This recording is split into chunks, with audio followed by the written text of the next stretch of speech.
Well, good evening and welcome to Queer News Tonight. This is the world's first and only LGBTQ plus daily evening television news.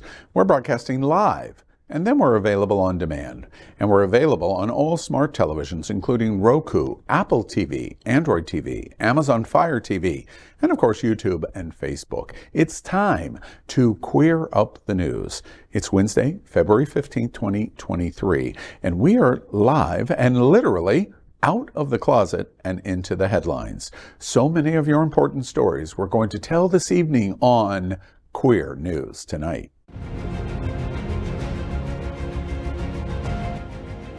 This is the world's first live daily LGBTQ evening news show, literally out of the closet and into the headlines on Queer News Tonight with Al Ferguson. I'm your anchor at Queer News Tonight, Al Ferguson, and this evening we bring you the news of and a perspective representing the LGBTQ plus community from South Florida, America, and across our planet. This is the world's first and only unedited live LGBTQ plus evening news show. Whatever happens unique in LGBTQ plus news, you will see it and hear it. Happening Out Television Network is a 501c3 nonprofit media platform in the television and radio models of PBS and NPR, but designed for our LGBTQ plus communities. We are part of one of the largest LGBTQ plus media companies in America, Hotspots Magazine and Happening Out Television Network. Our magazine is celebrating 38 years of the LGBTQ plus experience, and our television, news, talk, and entertainment shows support our mission to educate the LGBTQ plus and broader community. Well, let's begin by welcoming anchor Fay What. She is a radio and television personality and has a popular blog and YouTube channel aiming to unite the L and the G together. She's a hostess and an MC for many South Florida events, an animal advocate and owner of Fay's Fur Family. Also, make sure to catch the Fay What Show, the first LGBTQ plus morning show, Mondays at 9 a.m. Eastern, online or on your smart television.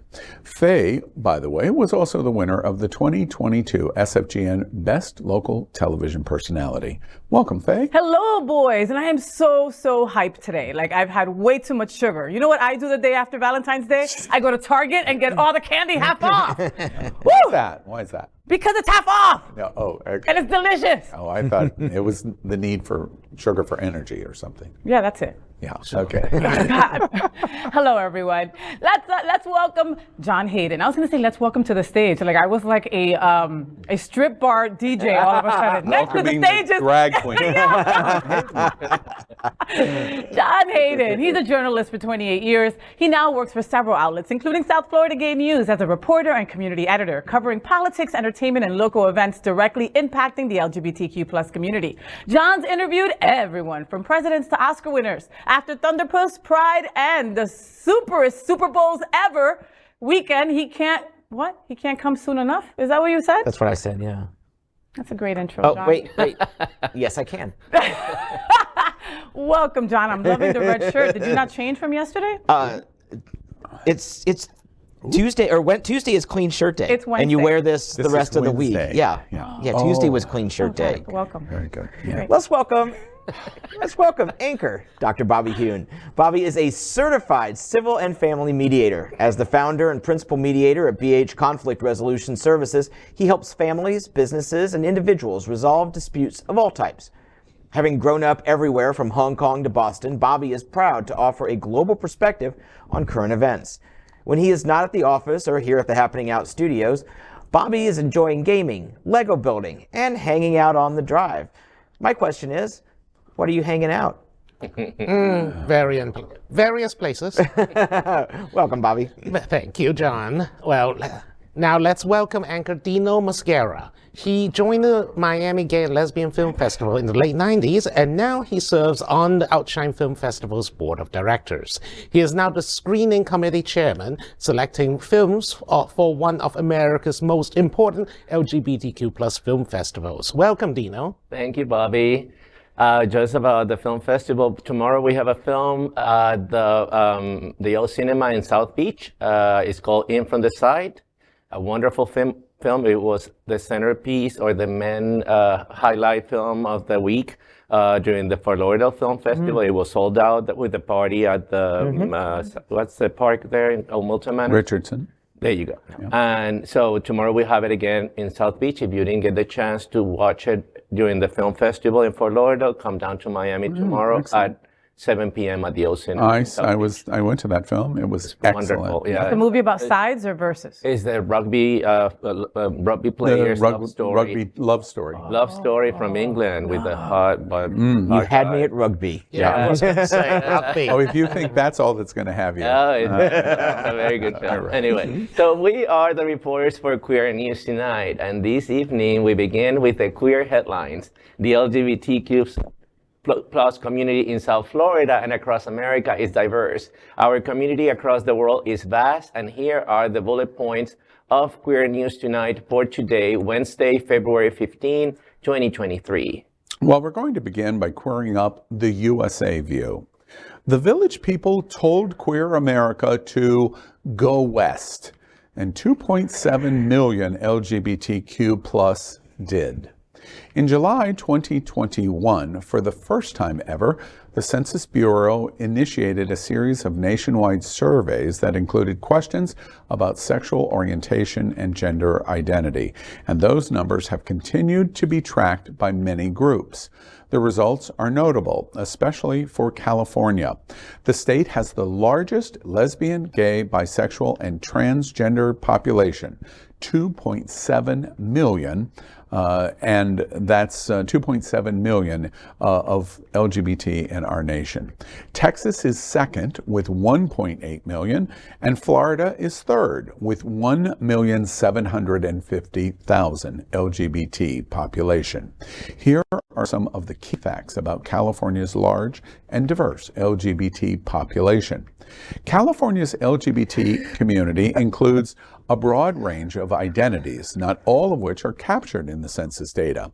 According to this data, about half of LGBT adults in California describe themselves as bisexual, similar to the rest of the United States. Slightly over 1/3 describe themselves as gay or lesbian, and 15% as transgender. So this week, we look at where we are in the LGBTQ plus population and what states we live in, and also some that we don't. California's share of adults who identify as LGBT is 9.1%, and that is considerably higher than the share in the rest of the nation, which averages 7.9%. And even Texas had 8.4% of the LGBT population. According to this data, about half, 49% of all LGBT adults in California describe themselves as bisexual, which is similar to the rest of the country. Now, Gallup did an exhaustive study last year and came up with very similar numbers. Their number was 7% in terms of average. The census report and the update since its first initiation is 7.9%. That's a really good place to pin evaluation of communities, because whether you're closeted in places that are not very welcoming to LGBT, like Mississippi, for example, still the 7.9% is a good metric number that the study proves. It's also interesting here that California is overperforming, which is an indication that people have moved to California to tip the number higher, a full 1.5 higher than what is normal in the rest of the country. I think the big surprise is that this gigantic blue state is way overperforming in LGBT, but number 2 is very red Texas, which is even higher than number 3, which is very red Florida. So it's interesting that the red states are right there with California, not to the same degree, but they're right there. So LGBT, even with the assaults that we see in Texas, And Florida, they're right there in terms of significant numbers. It's funny because you would think that somebody would be, I mean, for me, right? Like I've only lived in big cities that are progressive, right? Like once I came out, I was like, that's it. I'm either going to live in the Village, or I'm going to live in the Castro, or I'm going to live here on South Beach, you know, back when it was gay, right? But most people don't think that way. Like where they grow up is where they stay. Yeah. So they end up living in places like Abbott-led Texas, and that's where they stay because that's where their family's at. You know, I'm surprised on a bunch of different parts of this. We're number 3. That's surprising. New York is not even on there as top 3. Right. They're right under us, you know? Following the statistics of the most populous states in the country. And California, Texas, Florida, and New York Yeah. are the top 4. So kind of like goes with that. I mean, it's percentage, right? Yeah. My question is about this data set is the age of the group that was sampled, because 49% of bisexuals is interesting to me. Do you think that is a high or a low number? It's high, Yeah. in my opinion. And I just want to echo to you, only because I reported it at Queer News Tonight, Gallup came to the exact same conclusion. Yeah. Half of the LGBTQ community identifies as, in fact, a little over. Gallup, I think in memory, was 55%. Wow. That 50, more than half, but let's say generally for the sake of conversation, half identify as bisexual. Because I mean, maybe I'm wrong, but I think that the younger you are, the chances are more higher fluid, that you're more open. fluid and more, still trying to decide, may still, labeling yourself bisexual. The older you are, you pretty much know, and then you change. Maybe many of us started being bisexual, if you ask people in their 20s, and now us in their 40s or 50s, we know. Yeah. You know, one thing, I'm sorry, you go. No, I was just going to say that I would love to stare at how California gays leverage their political power, because they have, California is a minority coalition supermajority government. They have got supermajorities in their legislatures like Republicans have here. I would love to know how they did it, how they were able to bring it all together, because Florida has a very similar composition as far as minority, underserved, neglected communities. I would love to know how they did it, because Florida is just the 180-degree opposite, and I think that would be the biggest takeaway I would take from this. Actually, I do have some perspective on that. I read that one of the reasons California is able to accomplish what they do, which is this progressive, overwhelming majority progressive philosophy, is you have a very significant LGBT population, which is normally progressive anyway, but you have 2 other big segments in California besides retirees. Retirees are generally not progressive, they're more conservative. It's one of the reasons Orange County in California is so conservative, is because of its significance of seniors.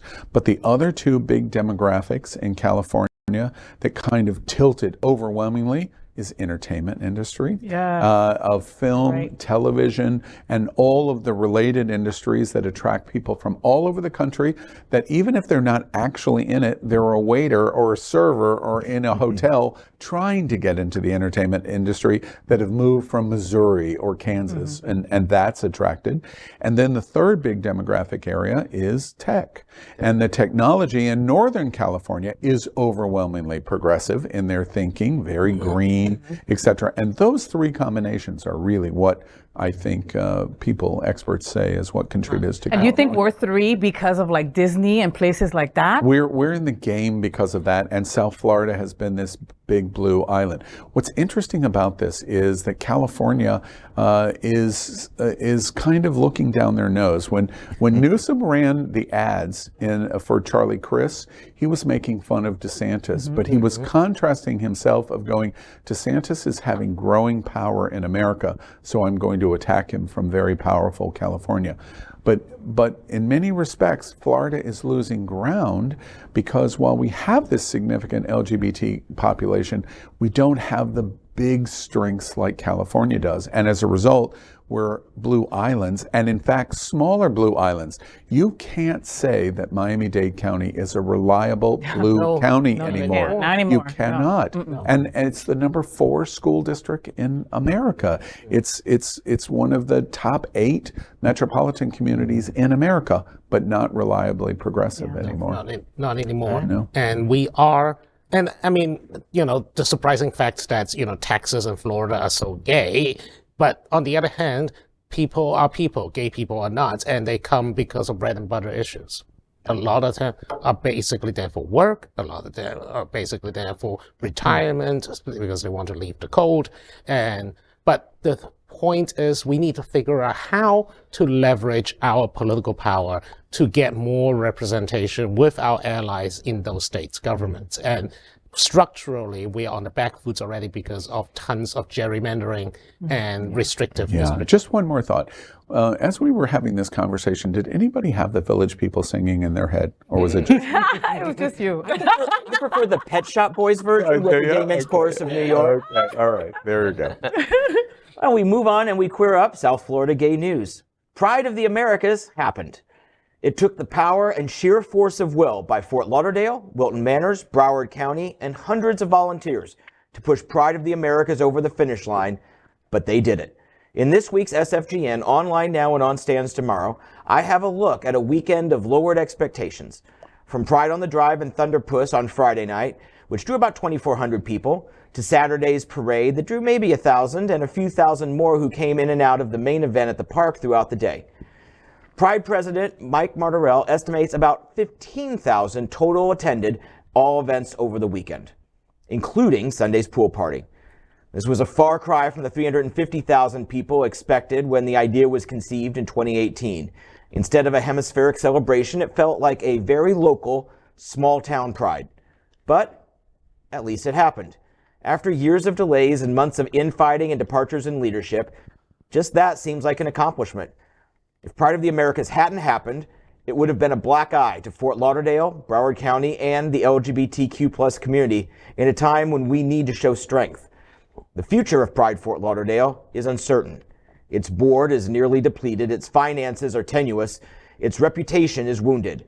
And I will continue to follow this saga. But for now, it seems enough that organizers can sit back, exhale, and say, it could have been worse. And it did. About a month before it happened, I was like, it's 50-50 this is going to happen because major sponsors were pulling out. Board members and directors were resigning almost every other day. You couldn't keep up with it. So it happened. And I think many of us were there this weekend. But it just didn't. It felt like, and this is no shade to Lake Worth because they do a fantastic Pride. Their parade, they know what it is. You know what I mean? They know what it is. There's a stage, there's some vendors, and it felt just like that, not this sprawling beach event. So where Pride goes from here, we'll see what the gate take was. We'll see what their finances were. They were already projecting a loss before they lost 150,000 in sponsorship. So there's a lot more that we're going to be following. Where do you think it's going to go? You've followed this story closer than anyone in South Florida. True. Well, they need to find a new executive director because Kevin Clevenger, their current executive director, is leaving. So we will follow where he goes because he has a history in nonprofits. So it'll be interesting to see where he starts to work.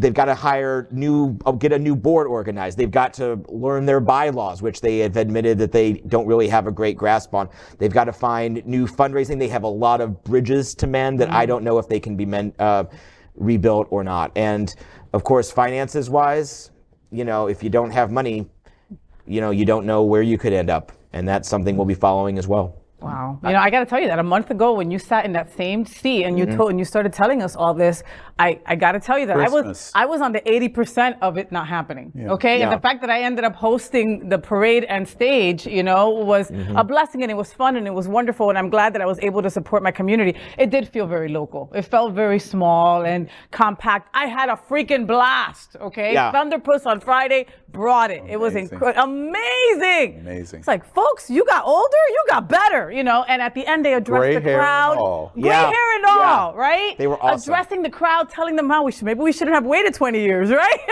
And that, that element was fantastic. Saturday, everybody seemed to come and bring their happy game and their happy face, and there was no issues when it came to that. Security was on point. I looked at all the positives of the weekend. Where we go from here God knows, will we have another one? Probably not. I don't think it's going to happen. But I mean, hopefully I'm wrong, you know. Where Kevin Clevenger ends up, who knows? That guy is dedicated to our community, okay? He's kooky, but he's dedicated to our community. So he will end up at some other organization trying to serve us, you know. It happened. It happened. It happened, you know, and it's sad that you have to end your story like that. It happened. It could have been worse. But here's the thing, just to point out something real quick about the parade. When we're at Stonewall, and I don't want to mix the two, there are two different organizations run by two different organizations, two different events. But you're like 8-10 deep on both sides of the street to watch the parade. You remember the pictures, Fay and I on the stage, and we said, well, you can't see a sea of people. It was just a sea. Yeah. This was because we had brunch before the parade, and we were walking back towards the stage where you were. It was, aside from like right by the stage, it was never 2 people deep. Yeah. People were lined up along the barricades, but you weren't shoving elbows. People didn't know about it. Some people probably actually went to the beach because nobody knew about the new location, or it wasn't particularly well publicized. So there was a lot. I was there on Saturday. I wasn't on Friday for Thunderpuss, but I was there on Saturday. I liked the event. I liked Boy George. It was great. If I have something to, I mean, it was called Pride of the Americas. And it's not just one America. It's not the USA, the United States of America. It's the Americas. The Americas include a vast number of countries that speak Spanish. There was nothing in the Pride of the Americas that represented. Well, we did. The Spanish On stage, community. we did. On stage, we had a lot of performers from a lot of different countries representing South America and stuff like that. On Saturday? Yes, we did. I had to introduce them from, really? from Brazil, I from didn't see Dominican it when I Republic, got there. from Cuba. Yeah. I did not see. I saw everything from. Could there have been more? Of course. Right. Know? Or, you know. It is part of the Americas. The Americas, right? And I don't know what the original plan was when this was created. You know, it was much bigger. Much bigger, and probably much 350,000 people they were expecting, right? That's what you said? Those were numbers that were tossed around when it was conceived, yeah. It was originally planned to compete with the philosophy of a World Pride. Sydney's going on next week. I went to Toronto for World Pride, New York City, where, you know, Fort Lauderdale has a very, very strong gay community. I mean, we're probably one of the, you know, top 3 in gayest the places on planet Earth. Right. So, to me, Toronto, a very multicultural city, obviously much larger, you know, parade, you know, really represented all cultures. Yeah. And that is, if anything I have to say about the event, was that it was lacking on that. But I did like on Saturday, I like Boy George, I liked the setup. It was good. I did like it. I've never gone to an event at that place. I'm like, why don't more people use this? This is so It's pretty. Beautiful. It was brand beautiful. new. It's relatively new. So, yeah. I was surprised. One other thing that I would say, there's probably lots and lots of people in the community that are feeling like I am this week. I'm glad it's done, and we can move. We can move to what's next. I would be remiss if I did not take a moment to congratulate SFGN and you, John. Thank you. It was really SFGN has shown its value in the last 2 months to our community. Value for a media news brand like SFGN, long term.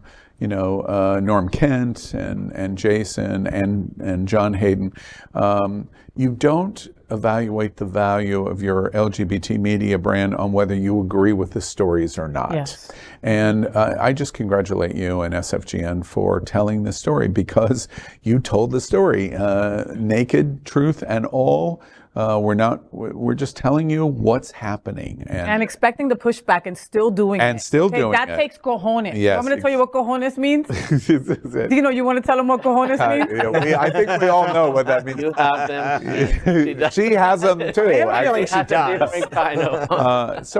So I just take a moment to say, wow, you stayed right in it when it would have been so easy to not do that. And the entire community is better to have an SFGN and have this kind of commitment to tell the story. It's just the story. You decide what you do with this story, and I'm aware of all of the pushback. I'm aware of all of the words that were said behind the scenes, and frankly, you're right, and you're sitting at the table still telling the story. Still telling the story. So congratulations to SFGN for that. Thank you, Al. And then exactly, thanks to you, John, and the platform of SFGN. One other thing, I'm happy that it happened and we've gotten through it, and now I can turn my attention away from that to the things for the rest of the spring that are going to be great. Gay 8 is this week. Gay 8, baby. And then in March, we're going up to Lake Worth and Palm Beach. In April, we're going to Miami Beach to South Beach. I sat in a meeting today about the broadcast of the Miami Beach Pride. And then in June, by the way, that little thing called Stonewall Pride. We've got great events ahead of us. Let's all keep our heads high and say, we're in a great community, and we're glad that this happened, and we have lots of great things to look forward to. We are in a great LGBTQ community. Next up, we queer up business. Club Q will reopen and honor those killed and queer community. What can we do? We can rebuild. We can come together, we can do vigils, we can raise money, but that's not going to bring back those 5 people that lost their lives because you want to be a dumb. A community now in mourning. 5 people killed, 25 others injured in a mass shooting at an LGBTQ nightclub in Colorado. Police say 22-year-old Anderson Lee Aldrich was arrested for the shooting at The LGBTQ plus nightclub in Colorado Springs, where a gunman shot and killed 5 people, announced on Monday its plan to rebuild and eventually reopen. Club Q said that it also has a plan to financially help those affected, as well as the club's former staff and contractors. Club Q is expected to reopen next fall, 2024. The club will also partner with Colorado Springs and a local women-owned architecture firm to create a tribute to the victims of the shooting, as well as rebuild the club with new security protections.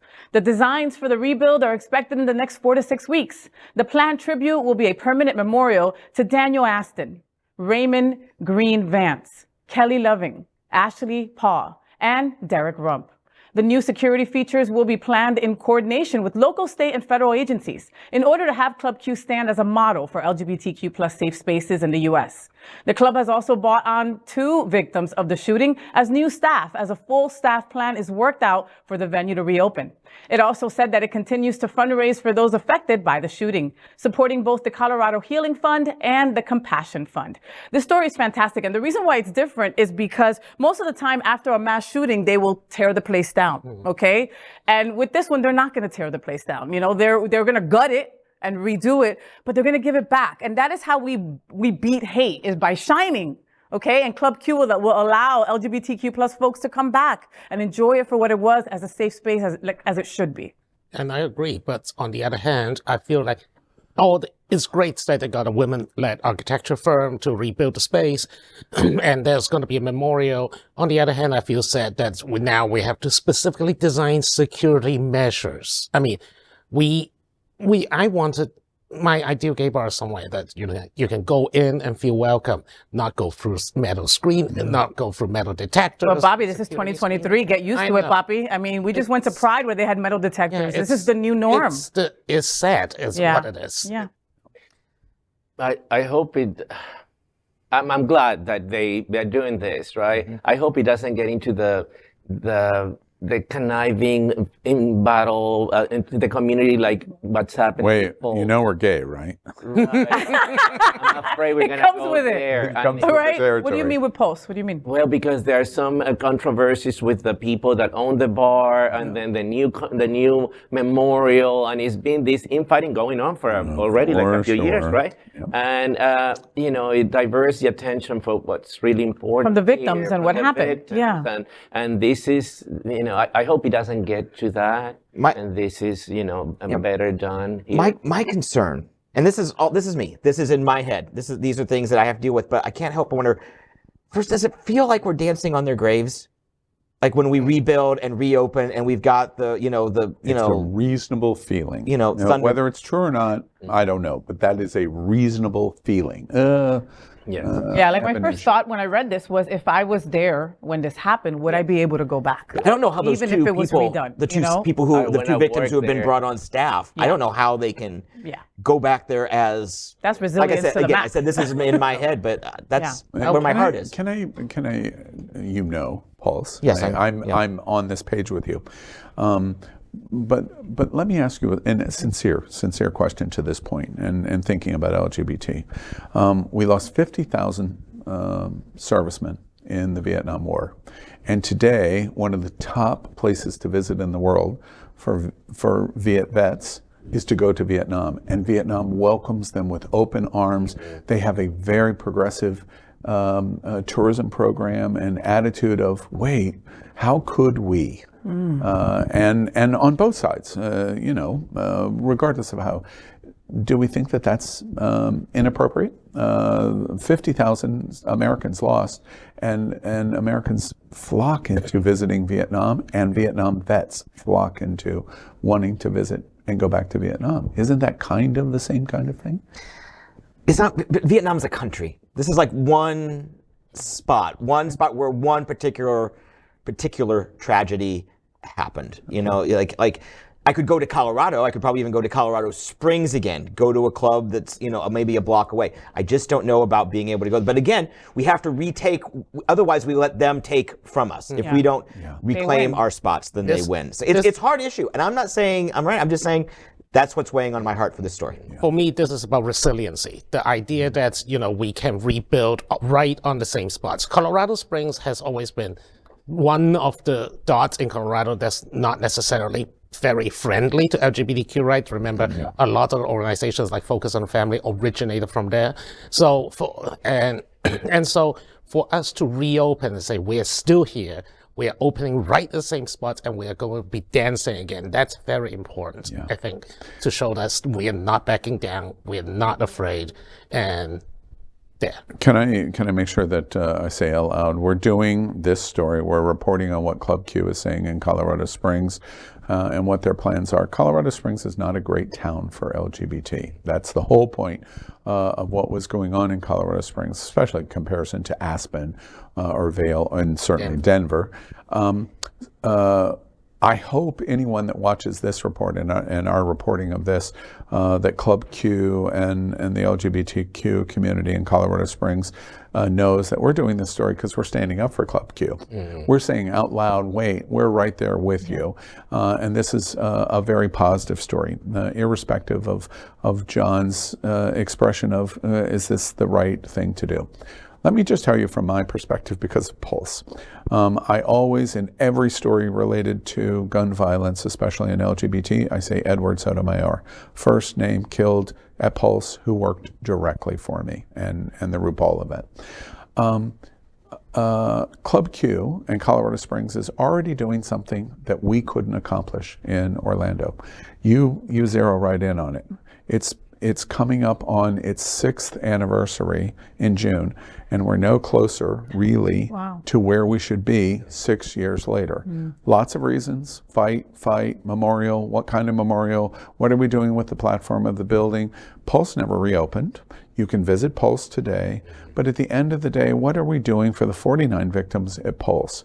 Well, Club Q seems to be, and I hope that that's the story that we're telling here, which is we're going to move beyond this respectfully and in the proper way to memorialize those that are lost, including 2 of the victims working in the same place. And we're moving forward to memorialize the event, to say we're resilient, to embrace those that were affected, and say we're here and we're not going anywhere. And already Club Q in Colorado Springs is doing something with all of the worldwide attention on Orlando that Orlando couldn't accomplish. So we're congratulating Club Q in Colorado Springs and saying, please, there's thousands of people like me out there that say every year, Edward Sotomayor, and we're still waiting. We're still waiting. Well, next up, let's queer up religion. Houston Baptist Church asks God to kill gay people in slow, painful death. A fundamentalist pastor gave a sermon in which he prayed for, quote, every homo that exists, end quote, to suffer a slow, painful death, continuing a trend in which he and other right-wing pastors fixate on gay people when ranting about sin and redemption. Duncan Urbanek of Pure Words Baptist Church in Southwest Houston made these comments in a recent sermon. A video clip of part of the speech was reposted online by Hamnet Mehta, an activist and citizen journalist who runs the Friendly Atheist Substack, which exposes hypocrisy by the religious right. In the video, Urbanek utilized the well-worn trope of comparing gay people to pedophiles. He says not to have any sympathy for homosexuals as they have rejected God and God has rejected them. This isn't Urbanek's first dive in the world of homophobic rants. He has previously used anti-gay slurs to refer to gay people in his sermons. He has also accused women who wear pants of being cross-dressers and being an abomination, urging their husbands to burn their wives' clothing if they have pants in their wardrobes, and telling women to delete or destroy any pictures or evidence of them having ever worn pants. Hey, I'm going to pray. For every pedophile, every homo that exists, you know what my prayer for them is? That they go straight into hell right now. I have no sympathy for them. I have no love for them. They hate God. They've already rejected God. And if God rejected them, why would I accept them? Lord, let them drop them straight into hell right now. I mean, if that's not going to happen, you know, let them get run over by a bus, a huge semi-truck, a Mack truck. I mean, let them get struck by lightning. I mean, give them cancer, let the AIDS just infest their whole body and just die right now. Just destroy them. I mean, I don't care which way you do it, Lord, just kill them right now. Break their teeth in their mouth. Let them have a slow, painful death. How about that? Oh, you're not loving. Not towards them.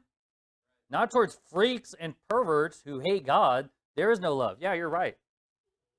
But that doesn't make you more loving of a Christian than me. That actually makes you a hateful person. Because if you're going to love the pedophile, then you hate all the children that they're abusing. So you're not more loving than me. Well, after the video, let me just say this. First, this is my surprise face. That means that there's no surprises at all. I mean, this kind of rhetoric has been used against our community for as long as Anita Brand's got a pie on her face. So that's older than me, basically.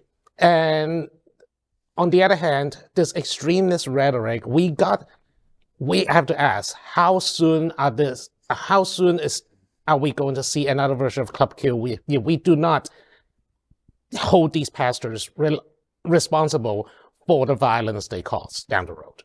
Well, because he's in that video, he's saying, Lord, let them get run over by a truck. Mm-hmm. He's not commanding his followers to, and that's how he gets off the legal hook. But that's exactly what he's telling his followers to do. He's saying, you know, rent a truck and, you know, drive it into a pride parade, drive it into a gathering. Giving people ideas. Yeah, he's giving ideas, and they're going to say, this is him telling me to do the Lord's work on earth. And that's why I don't know if you remember, a year ago during Pride season, a bunch of people in, I think it was Idaho or that part of the country, were intercepted in a big truck on their way to do damage at a Pride event at a smaller thing. Montana. Oh, Coeur d'Alene. Okay. So they take this stuff to heart. He's very even-keeled. He looks decent. He's well-dressed.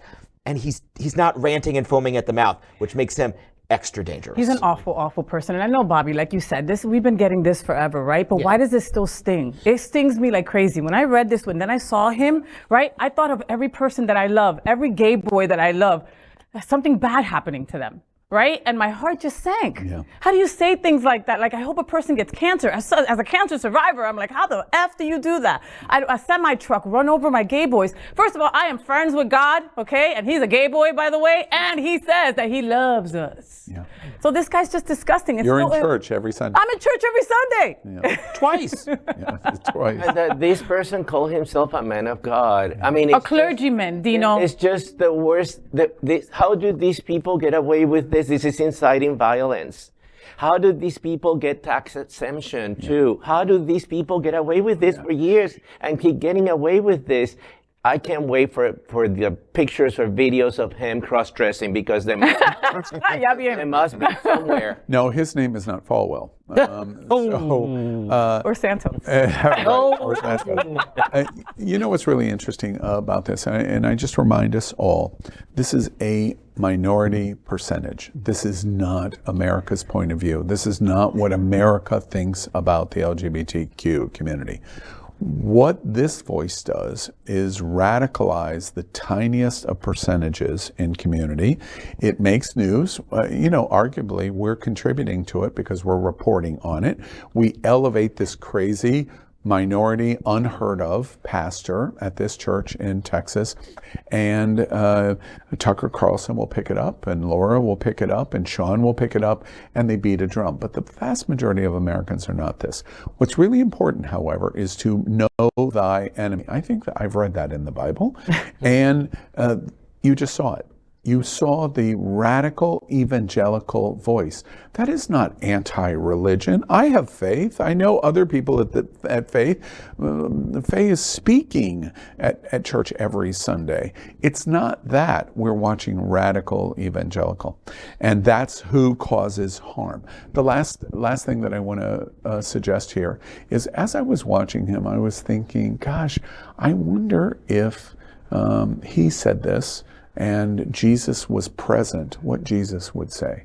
Because Jesus is preaching in the Bible about compassion and love, and let's assume he's completely right. This pastor is completely right. I wonder if what the Bible says about forgiveness, if that's true. Because even if it's completely true in terms of the godless nature of our orientation sexually is true, wouldn't Jesus still say in forgiveness, I forgive you? Or would Jesus go, gosh, I hope a herd of buffalo run over you and kill you? It's very hard for me to imagine that someone that embraces Jesus or Buddha or whatever your religion embraces, that you would embrace such hate. It is hard for me to believe that's what God really is. It's impossible. I don't think God wants me dressed like my avatar there. I just don't see it. Okay, for something more uplifting, let's clear up South Florida and Florida. Gay Aid Festival returns as America's largest LGBTQ plus Latino festival. The iconic streets of Calle Ocho in Miami's bustling Little Havana neighborhood will come alive on Sunday, February 19, 2023 for the 7th annual Gay Aid Gay Ocho Festival, an annual Hispanic street fair dedicated to LGBTQ plus art, music, dance, food, and culture. Gay Aid attracts more than 100,000 people from around Greater Miami and Miami Beach and beyond. In fact, Gay Aid is considered to be the largest Hispanic diversity and inclusion festival in the U.S. Best of all, the festival and block party are free. The festival starts at 11 a.m. and features Dancing Queen and ABBA, Salute, live Latin music, 8 performance stages, international DJs, a fashion show, a street parade, free films, a comedy show, great bites, and so much more. Make sure to purchase VIP tickets for a great experience. Stage performance, times, and other important information is available at gayaidfestival.com. During Gay Aid, the entire street is closed off from Southwest 14th and 17th Avenue, with exciting programming filling these blocks. The organizers behind Gay Aid describe the festival as an invitation to come to Little Havana for the fiesta of a lifetime. The Gay Ocho Festival is produced by Forward Miami. Acere. So I'm so happy now talking about, the Pride of the Americas. This is the America that I'm also part of, and they are representing. Gay Ocho is a great community event. I'm very proud of it, and Damian Pardo and Jonathan Casañas, our friends here, that have put this event now for 7 years. Amazing. It's grown so much. It's so great. Oh, wait. Jonathan Casañas is associated with this? You know he is. Stop it. You leave him alone. Is he going to get engaged again? Especially now that he's engaged. Oh, maybe we could do it again for Gay Ocho. So Gay Ocho is what? Spanish. In Spanish, right? Cásate conmigo, mi amor. Cásate. Oso lindo. You know, I love Gay 8. And Gay Ocho is one of those events that, like, my friends are like, listen, please make sure that next year you remind me, right? Because there's so many prides and so many festivals every year. And last year, Al was with me, right? I took Dale. I took like 10 people, and all those gay boys were hanging out at Lynn's Girl Central. So Lynn's Girl Central is an alleyway. Yeah, that girls' alley. That's a girls' alley. They threw the girls in the alley. But no, it's a really dope location. It really is a lot of fun. And it's called Lynn's Girl Central, but it's full of gay boys.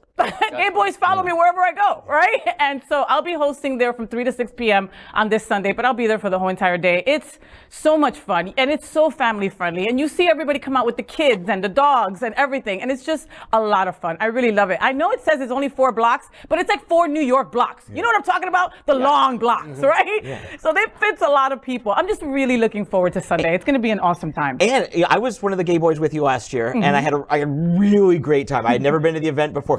But you know, Allie, we were talking like it's 3 blocks long, but it juts off like the alley that you're in. You're not the only alley. It juts off like several different times on How many times streets. has Faye heard that? You're not the only alley. You're not the only alley. And what was your favorite part about the whole thing? The girls' alley. No, your favorite part was, Actually, wow, there's a lot of brown boys here, There's a Faye. lot of brown There's a lot of Latinos here. There were a lot. Hence Gay Ocho. Yeah. It's Gay And it was Ocho. so fun. And by the way, your stage builds. Like, I can remember, like, we got there and it was like around 1 or 2, and it was a decent crowd. I was like, okay, this is nice. I can hang out here. And then we came back like around 6 o'clock or so. You could not get in. Yeah. Yes. You could not get in. So if you're going to come and you're going to support Faye and party with her, get there early because it packs. The first time I actually ran into Gay Ocho was completely by accident. My friend was getting married at one of the venues right on the side of the road. And we were like, why are there so many people? No, you were like, why are there so many gays? That's what you were saying. And oh, that's happening. Okay, well, I guess after the reception, we're just going to go straight to the festival because it's right there. I was just a Gay Ocho. Last year was the first time I went. Faye was on the stage. I have to say, quietly, I will never admit this again, in terms of participating not in an organized fashion, because I was just fan. I was coming for Faye, supporting what Faye was doing. It was my favorite event last year in 2022. I had so much fun at it, and God, there was a lot of very pretty Brown boys, say it. brown boys. I was in a conversation last week, just as an illustration. The first time I ever heard of Gay 8, Gay Ocho was at New York Pride. I was watching the ABC broadcast of the New York Pride Parade, and down comes the street Gay Ocho Festival, and I'm going, wait, what? And then I do a little bit, and it's a whole contingency of people that have come up from South Florida to be in the World Pride Parade. Last week, as an example of how important this event was, I was in a conversation with West Hollywood's Pride, and we're talking about coming to Los Angeles for their festival and some other things that they do.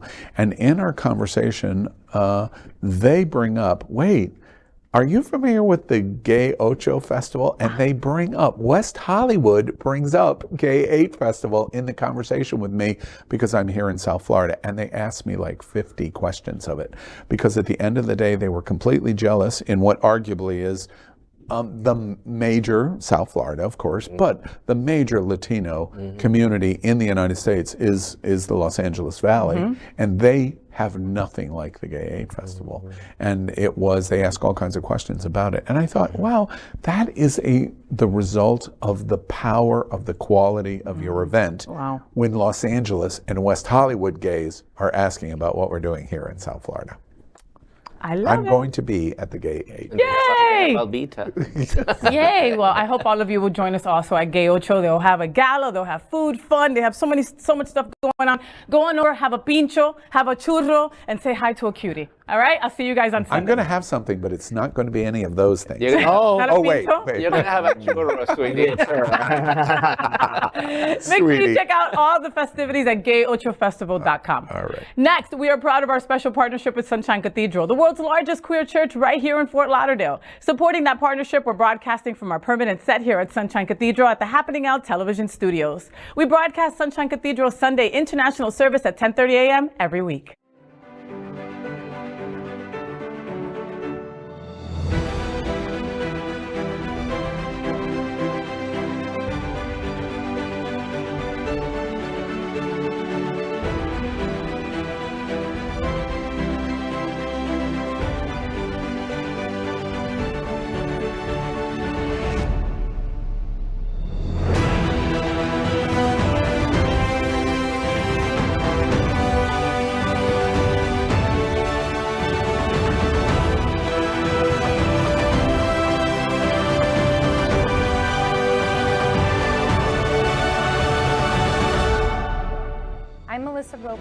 Board member for the Hollywood LGBTQ+ Council, and Sunshine Cathedral is my queer church.